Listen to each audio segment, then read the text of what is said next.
Welcome to my channel. उम्मीद करता हूं आप सब लोग खैरियत से होंगे और हमारी स्टोरीज को पसंद कर रहे होंगे। हमारी दुआ है कि आप जहां भी रहे अल्लाह ताला की हिफाजत में रहें। प्यारे दोस्तों, हमारी आज की कहानी हमें किरण अफशीन ने बहावलपुर से भेजी है। उनके मुताबिक ये एक सच्ची कहानी है जो उनके पड़ोसियों के साथ गुजरी। तो आइए ये कहानी शुरू करते हैं। बहुत बरस पहले की बात है कि हमारे पड़ोस के एक मकान में सफीउल्लाह अंकल रहा करते थे। वो हाफिज़े कुरान और बहुत ही बाईमान शख्स थे। क्योंकि वो लोग हमारे पड़ोसी थे, इसलिए मेरे वालिद साहब से उनकी बहुत पुरानी दोस्ती थी। अल्लाह ताला ने उनको 3 बेटियां और 3 बेटे इनायत किए थे, जबकि उनकी बीवी निहायत ही सीधी सादी और खुदा तर्स औरत थी। सफ़ी अंकल का ये ख्याल था कि बेटियों को दुनियावी तालीम देने की बजाय सिर्फ दीनी तालीम देनी चाहिए। हालांकि वो खुद रोजे और नमाज के पाबंद थे, लेकिन उनकी फैमिली पर उनकी तवज्जो ना होने के बराबर थी। मेरे वालिद और सफ़ी अंकल अक्सर शाम को घर के करीब एक पार्क में बैठा करते थे। उन दोनों की गहरी दोस्ती होने की वजह से वो अक्सर औकात घरेलू मामलात पर भी गौर व फिक्र किया करते थे। सफ़ी अंकल की 3 बेटियों में से 2 की शादी तो हो चुकी थी, लेकिन अब उनकी सबसे छोटी बेटी का रिश्ता तय होने वाला था। सफ़ी अंकल ने मेरे बाबा को इन तमाम हालात से पहले ही आगाह कर दिया था और लड़के के वालिदैन से भी उन्हें मिला दिया था। अब जो भी फैसला होना था उसमें मेरे बाबा की मशावरत बहुत जरूरी थी। बाबा को ये रिश्ता वैसे तो बहुत पसंद आया, लेकिन जहेज की डिमांड में उन्हें भी थोड़ा बहुत परेशान जरूर कर दिया था। खैर, बूढ़े माँ बाप के लिए जहेज इकट्ठा करना एक बहुत बड़ा टास्क होता है, खासकर उस वक्त जब सारे बेटे और बेटियां शादीशुदा हों। काफी सोच विचार के बाद सफ़ी अंकल ने आखिरकार लड़के वालों को हाँ कर दी और घर में शादी की तैयारियां होने लगी। वैसे तो जाहिदा बाजी अपने सारे बहन भाइयों में सबसे आखिर नंबर पर आती थी, लेकिन इखलाक और अपनी अच्छी शक्ल के बायस वो जिनसे भी मिलती उनको अपना गर्विदा कर लिया करती थी। जल्द ही उनका रिश्ता पक्का हो गया और दिसंबर में उनकी शादी तय हो गई। लेकिन सफ़ी अंकल के लिए अब मुश्किलात बढ़ती जा रही थी। वो अपने हाथ पांव मार रहे थे और जाहिदा बाजी के लिए जहेज इकट्ठा करने में मसरूफ थे। जो शादी के दिन करीब आते जा रहे थे, सफ़ी अंकल के घर से अक्सर शोर शराबे की आवाजें सुनाई देती। शायद वो लोग आपस में किसी बात पर उलझते थे। इत्तफाकन ऐसा हुआ कि किसी मजबूरी की वजह से लड़का टाइम पर ना आ सका और शादी को अगले साल तक के लिए मुलतवी कर दिया गया। आखिर कुछ दिनों बाद जाहिदा बाजी का फोन पर निकाह पढ़ा दिया गया, लेकिन रुखसती के लिए अभी बहुत वक्त था। चलो, ये अच्छा हुआ था कि किसी तरह सफ़ी अंकल को थोड़ा बहुत वक्त तो मिल गया था। अब वो दिन रात जाहिदा बाजी का जहेज तैयार करने में मसरूफ थे। लेकिन सवाल ये पैदा होता था कि खर्चा कौन करेगा। शादीशुदा बहन भाइयों का कहना था कि महंगाई के इस दौर में हम अपनी फैमिली के अखराजात भी मुश्किल से पूरे कर पा रहे हैं, तो आखिर बहन को जहेज कहाँ से दें। शायद इसी वजह से आए रोज उनके घर में झगड़ा होने लगा। फिर एक रोज ऐसा हुआ कि भाइयों में शदीद लड़ाई हुई। हालांकि वो लोग पढ़े लिखे थे, लेकिन ना जाने आज क्या हुआ था कि वो सभी जहालत पर उतर आए थे। एक भाई ने दूसरे को जमीन पर गिरा दिया और उसकी गर्दन काटने को चाकू ले आया। अगले ही लम्हे सफ़ीउल्लाह अंकल की बीवी हमारे घर रोते पीटते दाखिल हुई। मेरे बेटे को बचा लो, नहीं तो उसका भाई उसे मार डालेगा। अल्लाह के वास्ते भाई जल्दी करो, उन्होंने मेरे बाबा के सामने हाथ बांधते हुए कहा। बाबा मौके की मुनासबत को जानते हुए फौरन ही उनके साथ चले गए और काफी देर बाद घर वापस आए। वो बहुत अफसुर्दा थे और बहुत हैरान भी हो रहे थे कि पढ़ लिख कर भी वो लोग जाहिल और बदतमीज ही निकले। आखिर इतना अरसे से वो हमारे पड़ोसी थे, उन्होंने किसी का भी असर न लिया था। ना तो उनका बाप बदतमीज था और ना ही माँ, और बाहर तो वो बड़े बाअदब और अच्छे इखलाक का मुजाहरा करते थे। लेकिन आज वो एक दूसरे के खून के प्यासे लग रहे थे। बाबा ने हमें यह भी बताया कि मैंने बड़ी मुश्किल से उन दोनों को छुड़ाया और माली तौर पर उनकी इमदाद करने की यकीन दहानी भी कराई है। सारा झगड़ा ये था कि जायदा बाजी की शादी के खर्चात कौन पूरे करे। बड़ी बेटियों की शादी सफ़ीउल्लाह अंकल ने अपनी ड्यूटी वाले दौर में ही कर दी थी, लेकिन अब मुख्तसर पेंशन की वजह से उनके लिए घरेलू मसाइल का हल करना बहुत ही मुश्किल हो चुका था। बाबा की ये बातें सुनकर मेरी अम्मी की आंखों में भी आंसू आ गए। इसके बाद चंद दिन तो आराम से गुजर गए, लेकिन कुछ अरसा के बाद रात के दूसरे पहर सफ़ी अंकल के घर में कोहराम मच गया। इस चीखों पुकार को सुनकर पूरा मोहल्ला ही जाग उठा था। पता ये चला कि जायदा बाजी ने खुद को आग लगा ली है और वो बुरी तरह से झुलस गई हैं। न जाने उनमें इतनी हिम्मत कहां से आ गई थी जो उन्होंने ये कदम उठा लिया था। उन्होंने किचन में जाकर खुद को आग लगा ली थी और दरवाजे को बंद कर लिया था। खैर, बड़ी मुश्किलों के बाद किचन का दरवाजा तोड़कर उन्हें बाहर निकाला गया और फौरन ही अस्पताल ले जाया गया, लेकिन वो जांबर ना हो सकी क्योंकि उनका जिस्म पहले ही बुरी तरह से झुलस चुका था। मरते वक्त उनकी जुबान पे बस यही अल्फाज थे, मैं खत्म तो सारी लड़ाइयां और झगड़े खत्म। मेरी शादी ही सबके लिए एक बड़ा मसला थी।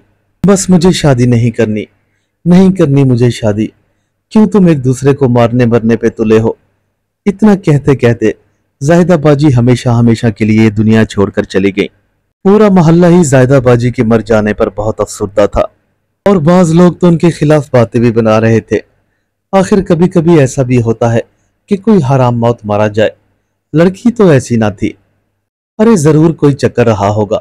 अरे हाँ बहन, मैंने भी काफी दिन से उसे बेचैन देखा था। अब अल्लाह ही जाने क्या माजरा है। जितना मुंह उतनी बातें।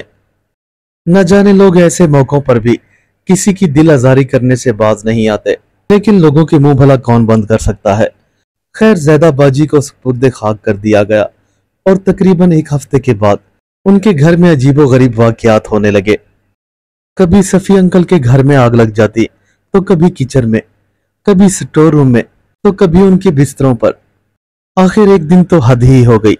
जाहिदा बाजी जलती हुई अपनी वालदा को दिखाई दे गई और पूरा घर फिर चीखों से गूंज उठा, क्योंकि जाहिदा बाजी अब बदरूह बन गई थी। वो रोजाना रात को दूसरे या तीसरे पहर घर के मुख्तलिफ हिस्सों में नजर आया करती थी। कभी घर के बर्तन टूटने लगते, तो कभी रोने और चीखने की आवाजें आने लगती, और यही सिलसिला फजर की नमाज तक रहता। पहले कुछ महीने तो घर वाले बहुत परेशान रहे, लेकिन आखिर तंग हार कर वो ये घर छोड़कर चले गए थे। सफीउल्लाह अंकल ने इस घर को किराए पर दे दिया था और खुद दूसरी जगह शिफ्ट हो गए थे। खुद तो वो जैसे तैसे यहां से निकल गए थे, लेकिन अब किरायादारों की शामत आ गई थी। अगर उनके घर में कोई जवान लड़की होती तो उसकी शादी के वक्त उस लड़की की लाश कभी स्टोर से तो कभी किचन से बरामद होती। एक के बाद दिगरे आखिर कई किराएदार इस मकान को छोड़कर जा चुके थे और जल्द ही इस मकान के बारे में ये मशहूर हो गया कि ये बदरूह का घर है। लेकिन ये बदरूह सिर्फ लड़कियों की ही दुश्मन थी। अगर किसी किराएदार के घर में लड़के होते तो वहां कोई भी वाकया रूनुमा ना होता। लेकिन हर साल जिस तारीख को ज़ैदा बाजी ने खुदकुशी की थी, वो रात इस घर पर बहुत ही भारी होती थी। ये आवाजें दूर तक सुनाई देती थी और कोई भी मोहल्लेदार उस रात को नींद न कर पाता था। आहिस्ता आहिस्ता ये घर अब मशहूर हो चुका था और इसे कोई भी किराए पर लेने के लिए तैयार न था। मगरिब की अजान के बाद जैसे ही अंधेरा होता तो इस खाली घर से आवाजें आना शुरू हो जाती थी। मोहल्ले के तमाम लोग डरे और सहमे हुए रहते थे। कोई भी लेट नाइट इस घर के करीब से ना गुजरता था। जवान बच्चियां तो मगरिब के साथ ही अपने अपने कमरों में दुबक जाया करती थीं, और जब किसी लड़की की शादी की बात होती तो वो ये घर छोड़कर किसी शादी हाल में या रिश्तेदार के घर में अपना फंक्शन किया करते। 3-4 नई नवेली दुल्हनों को आग लग गई और वो भी मौत की नजर हो गई। लिहाजा इस मकान की वजह से अब यहाँ कोई रहने को तैयार न था। मोहल्ले के चंद लोग मिलकर सफीउल्लाह अंकल के पास गए और उनको ये बताया कि इस मकान का कोई हल निकाला जाए, नहीं तो हमारा रहना यहाँ पे दोभर हो जाएगा और आखिरकार हमारी ये जायदादें हमसे खरीदेगा भी कौन। आप ऐसा करें कि किसी पीर साहब के पास जाए या किसी आमिल से राब्ता करें ताकि हम सबको इस नागाहनी आफत से निजात मिले। कई सालों से बंद पड़ा हुआ ये घर अब भूत बंगला मशहूर हो गया था। खैर, जब मैं इंटर कर रही थी तो मेरे रिश्ते आना भी स्टार्ट हो गए। इस मकान की वजह से उन्होंने अभी तक मेरा रिश्ता पक्का ना किया था, मगर आखिर कब तक तय ये हुआ कि हम भी यहाँ से नकल मकानी कर लेंगे, और कुछ ही माह बाद हमने भी वो घर छोड़ दिया। मैं अक्सर अपने घर को याद करके रोया करती थी और ज़ैदा बाजी का भी ख्याल मुझे अक्सर बेचैन किए रखता था। मुझे आज भी वो दिन याद है कि जब वो किचन में काम कर रही होती थी या वॉशरूम में कपड़े धोती, मैं अक्सर उनके साथ हाथ बटाया करती थी। वो बहुत अच्छी और प्यार करने वाली लड़की थी। एक रात वो मेरे ख्वाब में आई, बहुत उदास और बहुत परेशान थी। तुम जा रही हो?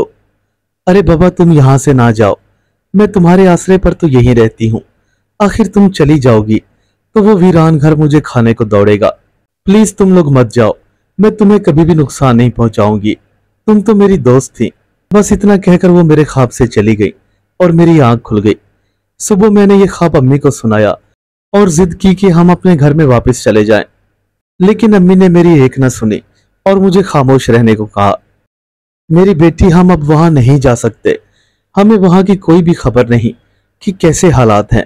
तुम पहले भी देख चुकी हो कि बाकी मोहल्ले वालों के साथ क्या हुआ। बस इतना कहकर अम्मी चुप हो गई और मैं मुंह लटका कर बैठ गई। बहुत जल्द मेरा भी रिश्ता तय कर दिया गया, लेकिन मेरे वालिदैन को अभी भी मेरी फिक्र लाहक थी। मेरे बाबा ने बहुत मेहनतों और कोशिशों से एक कामिल को ढूंढ लिया था कि जो आए रोज बदरूहों और जिन्नात का मुकाबला किया करते थे। फिर एक रोज मेरे बाबा उस आमिल को लेकर हमारे पुराने घर जा पहुंचे। आमिल के उस घर में दाखिल होते ही घर के तमाम दरो दीवार जोर जोर से खड़कने लगे और जैसे पूरे घर में भौचाल आ गया। आमिल साहब और मेरे बाबा दोनों ही घर से बाहर निकल आए और घर को फौरन ही बाहर से मुकफ्फल कर दिया। आमिल साहब ने मेरे बाबा को बताया कि इस घर में उन्हें एक चिल्ला काटना होगा और जाहिदा की रूह को बुलाकर उससे मुआहदा करना होगा कि वो यहाँ के रिहायशियों को तंग ना करे। लिहाजा उस आमिल ने जुमा के रोज से अपना चिल्ला शुरू किया और तकरीबन 1.25 महीने की मेहनत के बाद जाहिदा बाजी की रूह को बुला लिया। आखिरकार तय ये हुआ कि हर जुमेरात और जुम्मे की रात को जाहिदा बाजी के इस हाले सवाब के लिए शीरनी और शरबत लाया जाएगा और उसे तमाम गरीब लोगों में बांट दिया जाएगा। बस उस दिन के बाद जाहिदा बाजी की रूह किसी को भी नजर ना आई और घर से उन पूरी सरार आवाजों का आना भी बंद हो गया। खुदा खुदा करके तमाम मोहल्ले वालों ने अब सुख का सांस लिया था। लेकिन जाहिदा बाजी का क्या कसूर था, वो तो बेमौत मारी गई। अपनों की बेरुखी और लोगों के तानों तशनों ने उनकी जान ले ली थी। जरूरी नहीं कि हर इंसान एक जैसी सोच रखता हो। जैसे इंसान के हाथ में 5 उंगलियां बराबर नहीं, इस तरह हर इंसान का जहन भी बराबर नहीं।